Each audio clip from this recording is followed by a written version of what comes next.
Hello welcome back to Raju my sweet home. అందరూ ఎలా ఉన్నారు? బాగున్నారా? సో నేను కూడా చాలా బాగున్నానండి. ఈరోజు నేను మీతో పోల్పాడ్యం రోజు వ్లాగ్ని షేర్ చేస్తున్నాను. నాకు తెలుసు చాలా రోజులు అయింది కదా పోల్పాడ్యం అయ్యి. కొంచెం లేట్ అయింది అనమాట ఈ వీడియో మీకు షేర్ చేసుకోవడానికి. సో ఇంతకుముందు చెప్పాను కదండి, చిన్న చిన్న హెల్త్ ప్రాబ్లమ్స్ ఉండడం వలన నేను వీడియోస్ ఏం పెట్టట్లేదు. సో ఈ రోజు అయితే నేను మీతో షేర్ చేస్తున్నానండి ఈ వీడియోని. అయితే పూజా విధానం అంతా ఏం చూపించట్లేదు, ఎందుకంటే ఆల్రెడీ నేను లాస్ట్ ఇయర్ వీడియోని పోస్ట్ చేశాను కదా, చాలామంది చూశారు. సో మంచి కామెంట్స్ కూడా వచ్చాయి అన్నమాట.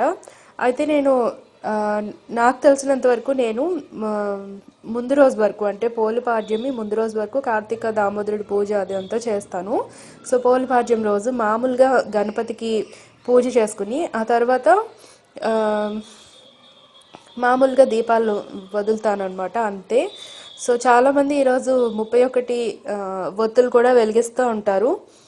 ఎందుకంటే తెలుసు కానీ తెలియక కానీ కార్తీక మాసంలో దీపారాధన చేయలేకపోతే అప్పుడు 31 ఒత్తులు వెలిగిస్తారనమాట. సో నేనైతే అలా ఏం చేయలేదు, కానీ ఇక్కడ అరటి డొప్పలోని నేను దీపాలు అయితే పెడుతున్నానండి. నాకు చాలా ఇష్టం. ఏది మిస్ అయినా సరే ఈ పోలిపాడ్యంని మాత్రం, పోలీస్ వర్గం రోజు మాత్రం ఇదైతే ఈ పూజ అయితే మిస్ చేయను. ఎందుకంటే చాలా బాగుంటుంది, చాలా ప్రశాంతంగా ఉంటుంది పూజ చేసుకుంటే. మామూలుగా రోజు కన్నా చాలా వేగంగా లేవాలి ఈ పూజకి, ఎందుకంటే సూర్యోదయానికి ముందుగానే ఈ పోలీస్ వర్గం పూజ అనేది చేసుకోవాలి కాబట్టి. అలాగే ఫస్ట్ లేవడానికి కొంచెం ఇబ్బందిగానే ఉంటుంది, కానీ లేచిన తర్వాత ఈ పూజ అంతా చేసుకున్న తర్వాత చాలా ప్రశాంతంగా ఉంటుంది ఆ రోజంతా. ముఖ్యంగా నీళ్ళలో దీపాలు వదులుతాం చూడండి, అప్పుడు చాలా చాలా బాగుంటుంది కదా. నాకైతే చాలా ఇష్టం. సో మీరు చాలామంది అడిగారు, మేము మిస్ అయిపోయాము పోలీస్ వర్గం పూజ, సో మళ్ళీ ఎప్పుడైనా చేసుకోవచ్చా అని. దానికి రిప్లేస్మెంట్ ఏం లేదండి. కార్తీక మాసం అన్ని రోజులు చేసుకోలేని వాళ్ళు ఈ లాస్ట్ రోజు అవకాశాన్ని కల్పించారనమాట మన పెద్దవాళ్ళు. ఈ లాస్ట్ రోజు అయినా పూజ చేసుకుంటే కార్తీక మాసం అంతా చేసిన పుణ్యం వస్తుందని చెప్పి. సో అన్ని రోజులు చేసిన తర్వాత ఈ రోజు చేయకపోతే ఇంకా దాని తర్వాత మళ్ళీ ఎప్పుడు చేయాలనేది నాకు కూడా తెలీదు. మళ్ళీ మేబీ నెక్స్ట్ ఇయరేనమాట. సో ఖచ్చితంగా ఉదయాన్నే లేచే చేయాలి. సాయంత్రం చేయొచ్చు అని అడిగారు. సాయంత్రం కాదండి, కార్తీక దామోదరుడి పూజ, పోలీస్ వర్గం పూజ అనేది మామూలుగా మార్నింగే చేస్తారనమాట, సూర్యోదయం అవ్వకముందే. సో ఈరోజు కూడా ఉల్లి కానీ వెల్లుల్లి కానీ ఏమీ తినకూడదు. అలాగే నైట్ ఏమో టిఫిన్ చేస్తాము. అంటే ఎవరి నమ్మకాలు వాళ్ళు అనుకోండి. సో ఇక్కడ నేను ఫస్ట్ అయితే గణపతికి పూజ చేసేసుకున్నాను. మామూలుగా కిందసారి అయితే నేను గణపతికి పూజ చేసుకోలేదండి. నార్మల్గా దేవుడికి అంటే చిన్న చిన్నగా మంత్రాలు అవి చదువుకుని దండం పెట్టేసుకుని ఆ తర్వాత పూజ అనేది, దీపాలు అనేవి వదులుకున్నాను అనమాట. సో మిగతా పూజ అంతా చేసుకున్నాను, కానీ ఈసారి మాత్రం గణపతికి పూజ చేసుకున్నాను. ఎలా చేసుకున్నా పర్వాలేదు, మనకి భక్తి ప్రధానం, అలాగే నమ్మకం ఉండాలి. తర్వాత ఇక్కడ చూసారు కదా, నేను దీపారాధన చేసుకున్నాను అరటి డొప్పల్లోని. అవి ఆ నీళ్ళల్లో బేసన్ దగ్గర బేసన్లో వాటర్ ఉంది కదా, సో అందులో వదులుతానమాట. నేతి దీపాలు వెలిగించాను. దాంట్లోనే మనం కొంచెం పసుపు కుంకుమ అవన్నీ కూడా వేసుకోవాలి. అలాగే కొంచెం నైవేద్యం కూడా అందులోనే పెట్టుకోవాలన్నమాట. బట్ నేనైతే కొంచెం పటిక పంచదార అవేం లేవు కాబట్టి నేను విడిగా పెడుతున్నాను. అలాగే ఈసారి నేను చలిమిడి వడపప్పు ఏం నైవేద్యం పెట్టలేదండి. నేను మర్చిపోయాను అనమాట వడపప్పు నానపెట్టడం అనేది. సో అందుకే పెట్టలేదు. నార్మల్గా అరటిపళ్ళు పెట్టేశాను నేను నైవేద్యంకి అయితే. సో చూసేయండి, అయితే పూజ చాలా బాగుంటుంది. ఈ దీపాలు వెలిగించి వదిలినప్పుడు చాలా చాలా బాగుంటుంది. చిన్నప్పుడు ఎప్పుడో మేము ఏటికి వెళ్ళి అందులో దీపాలు వదిలినట్టు గుర్తు. ఎప్పుడో చిన్నప్పుడు, చాలా చిన్నప్పుడు. తర్వాత నుంచి ఎప్పుడు ఇంట్లో ఇలా వదలడమే కానీ ప్రత్యేకంగా ఎప్పుడు బయటికి వెళ్ళలేదు మేము, అవ్వలేదు. సో అందుకే ఎప్పుడు వెళ్ళలేదు అనుకుంటా.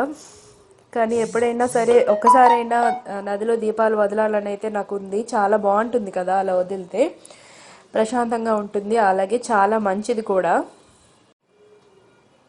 అలాగే ఈ దీపాలు వదిలేయడం అయిపోయిన తర్వాత పోలి కథ ఉంటుంది కదా, సో అది చదువుకోవాలన్నమాట, చాలా మంచిది. ఈ పోలీస్ వర్గం పూజ అనేది ఆనవాయితీ ఉన్నా లేకపోయినా సరే చేసుకోవచ్చండి. కార్తీక మాసం అనేది ఎవరైనా చేయొచ్చు, ఆనవాయితీ అవసరం లేదు. చాలా మంచిది ఇది చేస్తే. అప్పుడే మనకి చలి కూడా స్టార్ట్ అవుతుంది కదా. సో కార్తీక మాసం అన్ని రోజులు చలి లేదు, కానీ లాస్ట్కి వస్తుంటే కొంచెం చలి వేస్తుంది. సో చాలా మంచిదండి కార్తీక మాసంలో ఈ దీపాలు. దీనివల్ల మనకి మంచిగా ఉంటుందన్నమాట. అంటే నువ్వుల నూనె దీపాలు పెట్టడం వలన మనకి ఆ, కొంచెం వెచ్చదనం వచ్చి మనకి గాలి పీల్చడం వలన మనకి శ్వాసకోశ వ్యాధులు ఏమైనా ఉంటే పోతాయి అన్నమాట. సో అందుకే కార్తీక మాసంలో దీపాలకి ఎక్కువగా ప్రాధాన్యత ఉంటుంది. అలాగే ఇప్పుడు దీపాలను వదిలేసుకున్నాను కదా, సో నా దగ్గర ఒక 3 ఉసిరికాయలు ఉంటే దాని మీద కూడా దీపారాధన చేసుకుంటున్నాను. చాలా మంచిది కదా. సో తర్వాత నేను ఇక్కడ పోలి కథ చదువుతున్నాను అనమాట. ఇందులోనే మనకి తెలుస్తుంది, ఈ కథలోనే మనకి భక్తి ప్రధానం అని చెప్పి. సో తను అన్ని రోజులు చేయకపోయినా ఆఖరి రోజు ఎవరికీ తెలియకుండా దీపాన్ని వెలిగించి దేవుడికి సమర్పించడం వలన ఆమె బొందితో స్వర్గానికి వెళ్తుంది. సో ఈ కథ బట్టి మనం నేర్చుకోవచ్చు అనమాట. ఎంత ఆడంబరంగా ఎన్ని పెట్టి చేసామన్నది కాదు, భక్తితో ఒక్కసారైనా సరే దీపారాధన చేసి భక్తితో మన దేవుని ప్రార్థించడం వలన మనకి ఉత్తమ గతులు అనేవి లభిస్తాయి. సో నేనైతే మాత్రం ఇదే నమ్ముతానండి. చాలామంది చూస్తున్నాను ప్రతి చిన్న విషయాన్ని కూడా భూతద్దంలో పెట్టి చూసి ఖచ్చితంగా అలా చెయ్యాలా, చెయ్యకపోతే ఏమైనా అయిపోతుందేమో అని అడుగుతున్నారు. సో నేనైతే మాత్రం పూజ అయితే చేస్తానండి, కానీ మూఢనమ్మకాలు అయితే నాకు లేవు. చాలామంది మొన్న ఎవరో పెట్టారనమాట, ఇలాంటిదంతా కాదు, మీరు అనాథ పిల్లలకి సాయం చేయడం వలన, పేదవాళ్ళకి అన్నం పెట్టడం వలన మనకి పుణ్యం అనేది వస్తుంది పూజలన్నీ చేయడం వల్ల అని అన్నారు. నిజమేనండి, పూజలన్నీ చేయడం వలన రాకపోవచ్చేమో, కానీ అలాంటి వాళ్ళకి మనం అన్నం పెట్టడం వలన పుణ్యం అనేది వస్తుంది. కానీ మనం దేవుడి మీదకి ధ్యాస అనేది వెళ్ళాలి. మనం మనస్సు అనేది ప్రశాంతంగా ఉండాలంటే నా దృష్టిలో ధ్యానం చేయాలి. ధ్యానం చేయాలంటే మన దృష్టి అనేది కరెక్ట్గా మనకి దేవుడి మీద లగ్నమై ఉండదు అనమాట. సో అలాంటప్పుడు ఈ బాహ్యంగా ఇవన్నీ పూజలు చేసుకుని మనం దేవుడి స్మరణ అనేది చేస్తే కొంచెమైనా సరే ఆ పుణ్యం అనేది వస్తుంది, కొంచెమైనా మనం మంచి పనులు చేయగలుగుతాము. ఈ దీపారాధన ఇవన్నీ చేయడం వల్ల మనిషికి ప్రశాంతంగా ఉంటుంది, అలాగే మంచిది కూడా కదా. అలాగే ఎవరో అడిగారు, నాకు గుర్తులేదు, సాయి దివ్య పూజ చేసినప్పుడు నా కోరిక తీరదని నాకు ముందే తెలిసిపోయిందండి. ఇప్పుడు నేను 2 వారాలు చేశాను ఆల్రెడీ, ఆ కోరిక అయితే తీరదు, ఇప్పుడు ఆ ముడిపు ఏం చేయాలి అని అడిగారు. అంటే కోరిక తీరితేనే దేవుణ్ణి పూజిస్తామండి, లేకపోతే పూజించమా? నాకు ఎందుకో అస్సలు నచ్చలేదు నాకు ఆ కామెంట్ అయితే మాత్రం. అంటే దేవుణ్ణి మనం కమెంట్ చేస్తున్నామా? అంటే నువ్వు ఇలా నాకు ఇలా ఇవ్వు, ఇస్తేనే నేను పూజ చేస్తాను, లేకపోతే చేయను అని చెప్పి. ఏంటండి అది? మన కోరిక తీరినా తీరకపోయినా ఒకసారి సంకల్పించుకున్న తర్వాత పూజ అనేది ఖచ్చితంగా కంప్లీట్ చేయాలి. సాయి పూజ అని కాదు, ఏ పూజ అయినా సరే అప్పుడే దానికి ఫలితం అనేది ఉంటుంది. ఫలితం అనేది ఇప్పుడు ఉండకపోవచ్చేమో, కానీ ఫ్యూచర్లో మంచిగానే ఉంటుంది. సో ఇలాంటి కామెంట్స్ దయచేసి నాకు పెట్టకండి. నేను దానికి ఆన్సర్ ఏమి ఇస్తాను చెప్పండి, నాకు అర్థం కాలేదు. అంటే మధ్యలో మానేమని చెప్పాలా, లేకపోతే కంటిన్యూ చేయమని చెప్పాలా, ఏంటది అసలు? నాకైతే మాత్రం అస్సలు నచ్చలేదు. సో ఇలాంటి కామెంట్స్ అయితే నాకు పెట్టకండి. సో ఇక్కడైతే నా పూజ అంతా అయిపోయింది. ఈ రోజుతోటి తులసి కోటని ఇప్పటి వరకు నేను కింద పెట్టాను కదా, ఇక పైన నేను పైన పెట్టేస్తానమాట. సో కార్తీక మాసంలో పూజ అంటే మనం మొత్తం అంతా కూర్చుని చేయాలి కాబట్టి అది కూడా కింద పెట్టడం వలన ఏదో ఒకటి ముట్టేసుకోవడం అన్నీ అవుతాయి కదా. సో అందుకే ఇంకా నేను టేబుల్ మీద పెట్టేస్తాను, ఇంకా కార్తీక మాసం అయిపోయింది కాబట్టి. సో సో ఇక్కడ పూజ అయితే అయిపోయింది. అలాగే నేను ఈ పూజ కన్నా ముందే నేను దేవుడి మందిరం దగ్గర ఆల్రెడీ దీపారాధన చేసేసుకున్నాను అనమాట. పూజ ఏం చేయలేదు, కానీ దీపారాధన చేసేసుకున్నాను. అలాగే మీరు చాలామంది అడిగారు, ఫస్ట్ తులసి కోట దగ్గర దీపారాధన చేసిన తర్వాత అప్పుడు మనం దేవుడి మందిరంలో దీపారాధన చేయాలని చెప్పారు. అది నాకు తెలియదండి, నేను ఫస్ట్ నుంచి ఏది ఫాలో అవుతున్నానో అదే ఫాలో అవుతాను అనమాట.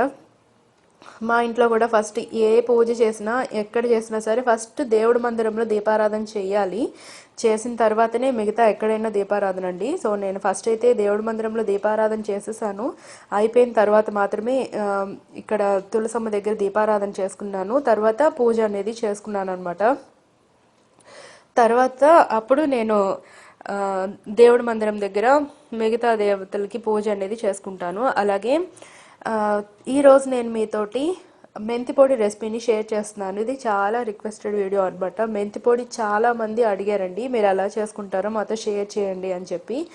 సో అందుకే ఈరోజు నేను మెంతి పొడిని ట్రెడిషనల్గా ఎలా చేసుకోవాలో మీకు చూపిస్తాను. ఈ మెంతి పొడి ఏంటంటే బ్రాహ్మణ సాంప్రదాయ వంటల్లో చాలా ఇంపార్టెంట్ అనమాట. ఇదేంటంటే మనం క్యాప్సికమ్ మెంతి కూర కానీ లేకపోతే వంకాయకి కానీ మెంతి పెట్టుకోవడానికి మెంతి పొడిని వాడతామన్నమాట. అలాగే పచ్చడిలో వేసుకోవడానికి కూడా బాగుంటుంది. సో మెంతి పొడి రెసిపీని మీతో నేను షేర్ చేస్తాను. చూసారు కదా, అక్కడ అయిపోయిన తర్వాత దేవుడి దగ్గర కూడా దీపారాధన చేసేసుకున్నానండి. దీపారాధన ఎప్పుడో చేసేసాను, పూజ చేసుకున్నాను అనమాట. నైవేద్యం అన్నీ కూడా పెట్టేశాను. ఇప్పుడు నేను మిగతా పనులన్నీ చేసుకుంటున్నాను అనమాట. ఇంకా క్యారేజీలు ఉన్నాయి కదా, సో దానికోసం ప్రిపేర్ చేసుకోవాలి. ఇక్కడ నేను వంట అనేది స్టార్ట్ చేశాను. ఫస్ట్ రైస్ ఇవన్నీ కూడా కుక్ చేసుకున్న తర్వాత అప్పుడు మీతోటి మెంతి పొడి రెసిపీని షేర్ చేస్తాను.